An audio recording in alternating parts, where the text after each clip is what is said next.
Janasena party పెట్టి 12 సంవత్సరాలు ముగించుకొని 13వ సంవత్సరంలోకి అడుగు పెడుతూ అది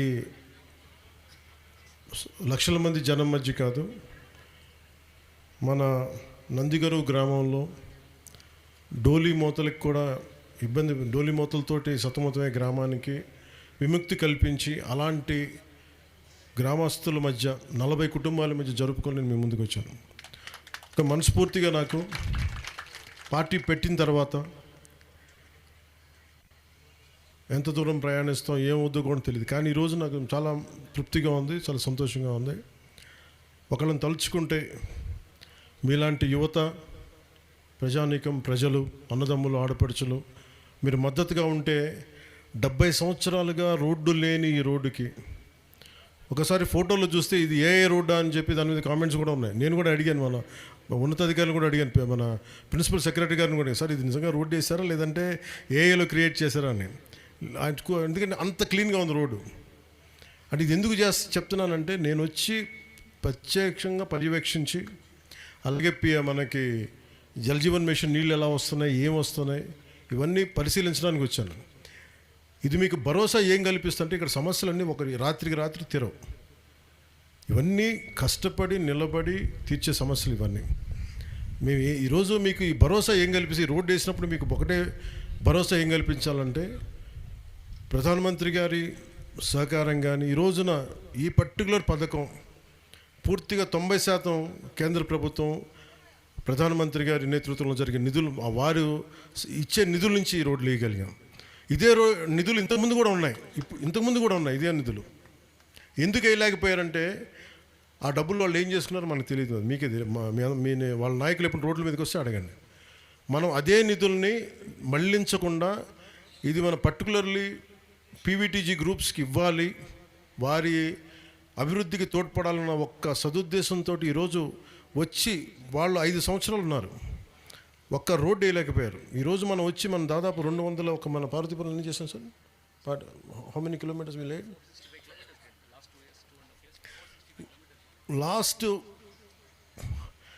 2 years నుంచి ఈరోజు దాకా కరెక్ట్ ఇంకా 2 సంవత్సరాలు తక్కువ 460 కిలోమీటర్ల పైచులకు ఇలాంటి రీచ్ అవుట్ అవును రోడ్లకి వేసాం.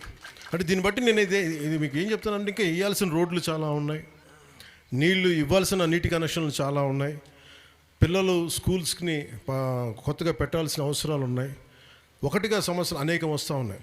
ఈరోజు ఒక రోడ్డు వేయడానికి వస్తే మనకి ఇక్కడ పండే పంటకి మేము వెళ్ళటానికి పక్క ఊర్లకు పోవడానికి కొంచెం కనెక్టింగ్ రోడ్లని, ఇవన్నీ చేయడానికి మేము సంసిద్ధంగా ఉన్నామని చెప్పడానికి, పారిపోవడానికి ఉండి నిలబడి సమస్యను తీర్చడానికి ఉన్నామని చెప్పడానికి మన నందిగరువు గ్రామం నుంచి నేను ఈ రోజున జనసేన ఆవిర్భావ దినోత్సవం సందర్భంగా ఎన్డీఏ కూటమి ప్రభుత్వం తరఫున గౌరవ ముఖ్యమంత్రి నారా చంద్రబాబు నాయుడు గారి తరఫున మీ అందరికీ నేను ఈ మాట తెలియజేస్తాను. అలాగే మీరందరూ, నేను మీ చేత జేజేలు ఎప్పుడు కొట్టించుకుంటానంటే మీరు వచ్చే ఎన్నికల్లో మమ్మల్ని దిగ్విజయంగా గెలిపించండి. ఈసారి పాడేరు వాళ్ళకి ఇచ్చారు, అరకు వాళ్ళకి ఇచ్చారు, ఈసారి ఎన్డీఏ కూటమిని దిగ్విజయంగా గెలిపించండి. మీరు అంటే ఇది ఎందుకు చెప్తున్నానంటే మీరు 15th ఫైనాన్స్ కమిషన్ డబ్బులు కానీ, సర్పంచులు కానీ నేను పార్టీ చూడలేదు, వీళ్ళు మనకు ఓట్లు వేసారా లేదా చూడలేదు. మీరు మా అన్నదమ్ముల, మా ఆడపడుచులు అదే చూశాను, అంతకుమించి నేనేం చూడను. మీరు బాగుండాలి, మీకు కన్నీళ్ళు రాకూడదు, మీ దగ్గరికి మీరు కన్నీళ్ళు పెట్టకూడదు. మేము ఉండి పని చేయడానికి ఉన్నాం ఇక్కడ. ఎందుకంటే ఇలాంటి ఏరియాస్లోకి రావాలి అంటే మీకు తెలుసు కదా, మావోయిస్టులు ప్రాబల్యం ఉన్న ప్రాంతాలు, ఇక్కడ రావడానికి నాయకులు రారు, భయపడతారు. నాకు ఎందుకు భయం లేదంటే నేను ప్రజల కోసం పనిచేసేవాడిని. నేను ఆ బెదిరింపు నిజంగా నాకు అలాంటి ఆలోచన కూడా నాకు ఉండదు. కాకపోతే ఒకసారి నా ఒక్కడిదే కాదు కదా సెక్యూరిటీ, ఒకసారి అధికారులు కూడా వెళ్ళాలి, పోలీస్ కానిస్టేబుల్స్ వెళ్ళాలి, కమాండోస్ వాళ్ళని దృష్టిలో పెట్టుకొని సహజంగా ఏజెన్సీ ప్రాంతంలో మధ్యాహ్నం తర్వాత మీటింగులు ముగించేస్తాం. మీరు అనుకోవచ్చు ఎందుకు సాయంత్రం దాకా ఉండడం, 2 దాకా 3 తర్వాత వెళ్ళిపోతారు, ఎందుకంటే ఇది సెక్యూరిటీ ప్రోటోకాల్. ఎందుకంటే గతంలో ల్యాండ్ మైన్స్ పెట్టేవాళ్ళు, కొన్ని గొడవలు జరిగాయి, వీటన్నిటి వల్ల ప్రస్తుతం మీకు గిరిజన హక్కులకి భంగం వాటిల్లకుండా మీ హక్కుల్ని పెంపొందించేలాగే, మీ హక్కులు బలంగా ఉండేలాగే నేను మీ కష్టాలను అర్థం చేసుకునే వ్యక్తిని తప్ప మేము కూర్చోబెట్టి అటువైపు ముఖం తిప్పుకునే వ్యక్తిని కాదు. మీ కష్టాలను అర్థం చేసుకున్నాను కాబట్టే రాని వెయ్యని రోడ్లు కూడా మీకు వేయగలిగాం, ఇంత పగడ్బందీగా డబ్బులు లేవన్నా కానీ ఎందుకు పంతం బట్టి చేయించామంటే. అలాగే జల్ జీవన్ మిషన్ కూడా గౌరవ ప్రధానమంత్రి గారు 4,000 కోట్ల రూపాయలు మనకి ఇచ్చేస్తే 26 కోట్లకి 28 కోట్లకు డబ్బులు ఇస్తే గత ప్రభుత్వం వైసీపీ ప్రభుత్వం డబ్బులు తీసుకోలేదు దాన్ని. ఈ రోజున 4,000 కోట్లు ఖర్చు పెట్టి పైప్ లైన్ వేసి వదిలేశారు. అదే మన ప్రభుత్వం రాగానే కూర్చోబెట్టి కనీసం మీరు చూస్తున్నారు దాటిపొడిన జేజీఎం ఇవి చూస్తున్నాం, ఇంటికి కనీసం 55 లీటర్ల నీళ్లు రావాలన్న ఆశ ఉంది దీనికి. ఇది మరింతగా ముందుకు తీసుకెళ్తాం.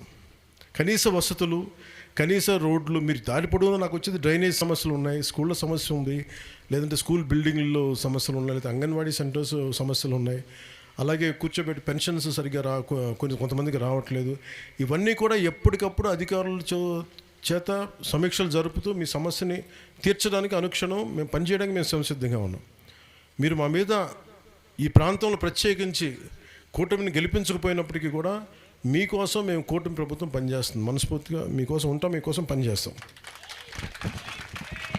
అలాగే మార్గం మధ్యలో ఓనూరు గ్రామంలో ఉన్న మండల ప్రాథమిక పాఠశాలను కూడా పరిశీలించాను. ఆ ఫ్లోరింగ్తో పాటు మరమ్మతులు చేస్తూ ఉన్నారు. గత ప్రభుత్వం ఆ ఫ్లోరింగ్తో మరమ్మతులు కూడా ఉంటే వదిలేశారు. మధ్యాహ్న భోజనం తయారీకి ఏర్పాటు చేసిన వంటశాల కిచెన్ గత ప్రభుత్వంలో సగం పరక పనులు చేసి వదిలేశారు. వీటన్నిటికీ కూడా వెంటనే నిధుల్ని మనం మంజూరు చేస్తా ఉన్నాం వీటి పనులు అవ్వడానికి. అలాగే నందిగారు నుంచి పిల్లలు చదువుకునేందుకు ఓనూరు వరకు వెళ్లాల్సి వస్తుంది. అంగన్వాడీ కేంద్రానికి కూడా తల్లులు తమ పిల్లల్ని ఓనూరు వరకు తప్పడం లేదు. పిల్లలు గ్రామస్తుల కోరిక మేరకు నందిగరువులోనే పాఠశాల భవనం, అంగన్వాడీ కేంద్ర నిర్మాణానికి నిధులు మంజూరు చేస్తా ఉన్నాం. అలాగే కొత్తపాలెం గ్రామం ప్రజలు జరిగిన విజ్ఞప్తులు ఏంటంటే, ఒకటి ఒంటూరు జంక్షన్ నుండి కొత్తపాలెం గ్రామానికి 1.6 కిలోమీటర్ రోడ్డు జీరామ్జీ, ఇప్పుడు నరేగా ఇది ఇప్పుడు పేరు మారి దీని పేరు జీరామ్జీ పథకం కింద దీన్ని శాంక్షన్ చేస్తున్నాం ఈ కార్యక్రమం. అలాగే అంగన్వాడీ సెంటర్ అసంపూర్తిగా ఉన్న ఈ కొత్తపాలెం గ్రామ ప్రజల్లో అంగన్వాడీ సెంటర్ అసంపూర్తిగా ఉన్న స్కూల్ బిల్డింగ్ కూడా ప్రభుత్వం నుండి దీన్ని శాంక్షన్ చేయిస్తాం. అలాగే నిన్న జరిగిన క్యాబినెట్ సమావేశంలో రాష్ట్రంలో ఎంవిఎస్ స్కీమ్స్తో పాటు మల్టీ విలేజ్ స్కీమ్స్, ఒక గ్రామానికి కాదు, ఒక గ్రామాల సముదాయాన్ని కలిపి గ్రూప్ని కలిపి ఎంవిఎస్ స్కీమ్ ఇది. వాటితో పాటు నేను ముఖ్యమంత్రి గారిని ప్రత్యేకించి అడిగింది, Jal Jeevan mission multi village schemes కాకుండా ఇండివిజువల్ ప్రతి ఇండిపెండెంట్గా ఉన్న గ్రామానికి, విడివిడిగా ఉన్న గ్రామాలకి, పంచాయతీలకి, గ్రామాలకి ఏం చేయాలి అని కూర్చున్నప్పుడు నేను ముందుగా ముఖ్యమంత్రి గారిని అడిగి నిన్న క్యాబినెట్లో పెట్టడం జరిగింది. అది 3,000 గ్రామాలకి, గొంతుండిపోయిన గ్రామాలకి. మీరు చెప్తా ఉన్నారు కొంచెం మాకు నీళ్ళు ఇందాక మీరమ్మ ఎవరు చెప్తా ఉన్నారు, ఇక్కడ మా కిందకి పోయి మేము తెచ్చుకోవాల్సి వస్తుంది. అలాంటి గ్రామాలని గుర్తించి మీకు వెంటనే నీటి సదుపాయం సాధ్యమైనంత త్వరలో కూర్చొని ఏర్పాటు చేసే బాధ్యత కోసం మేము 3,000 గ్రామాలని నిన్న క్యాబినెట్లో శాంక్షన్ చేయించాం. ఆ పనులు కూడా జరుగుతాయి. అలాగే రేషన్ షాప్కి బిల్డింగ్ కావాలని కోరారు. అలాగే గిరిజన కోఆపరేటివ్ కౌన్సిల్ ద్వారా, జీసీసీ ద్వారా కూటమి ప్రభుత్వం వెంటనే దీన్ని మంజూరు చేస్తూ ఉంది. అలాగే పాడేరు నుండి నేను వచ్చేటప్పుడు దారిలో నర్తనపల్లి, కిండంగి, ఓనూరు, అలాగే నందిగరువు మనం చూసాం. శానిటేషన్ మెరుగుపరచడానికి పంచాయతీరాజ్ శాఖ గ్రామీణాభివృద్ధి చేపడుతున్న మ్యాజిక్ డ్రైన్స్ని, ఇందాక మీరు అడుగుతున్నారు మన నందిగరువులో కొంచెం డ్రైన్స్ బాగాలేవంటే, అది వెంటనే దానికి మ్యాజిక్ డ్రైన్స్ అని చేయిస్తాం. అది వెంటనే శాంక్షన్ చేయమని పంచాయతీరాజ్ గ్రామీణాభివృద్ధి శాఖ ప్రిన్సిపల్ సెక్రటరీ గారిని, అలాగే పిఆర్ కమిషనర్ గారిని, అలాగే జిల్లా కలెక్టర్ గారిని కూడా మనస్ఫూర్తిగా నేను అడుగుతున్నాను ప్రజల తరపు నుంచి, దయచేసి వాటిని మంజూరు చేయమని కోరుకుంటా ఉన్నాను. అలాగే కిండంగి గ్రామానికి చెందిన సుశీల్ గారు, మీకు మీ ఇల్లు శాంక్షన్ వెంటనే చేయిస్తాం, అది పిఎం జన్మన్ ద్వారా వెంటనే చేయిస్తాం. అలాగే తీయగడ్డ గ్రామం నుంచి ఓనూరు నుండి 3 కిలోమీటర్ల రోడ్డు కావాలని అడిగారు. దీన్ని పరిగణలో తీసుకొని ఒక్కసారి డీటెయిల్గా పరిశీలించి దీన్ని ముందుకు తీసుకెళ్తాం. అలాగే జేజీఎం ద్వారా 5 లక్షలతో తాగునీటి సమస్యను పరిష్కరిస్తాం. దీన్ని నిన్న క్యాబినెట్లో కూడా దీన్ని ఆమోదించాం. ఈ తీయగడ్డ గ్రామం ఉంది నిన్న ఆమోదించిన గ్రామాలు, క్యాబినెట్లో ఆమోదించిన గ్రామాలు. అలాగే ఓనూరుకు సంబంధించిన కొర్ర లక్ష్మి గారు, మీరు కూడా అడిగారు, దీనికి మ్యాజిక్ డ్రైన్ శాంక్షన్ వెంటనే ఏర్పాటు చేస్తాం. అలాగే వంటలమామిడి గ్రామానికి కూడా నిన్న వంటలమామిడి గ్రామస్తులు కూడా నన్ను అడిగింది అంటే, మాకు నీటి ఇబ్బందులు ఉన్నాయంటే అది కూడా జేజీఎం ద్వారా నిధులు మంజూరు చేసాం.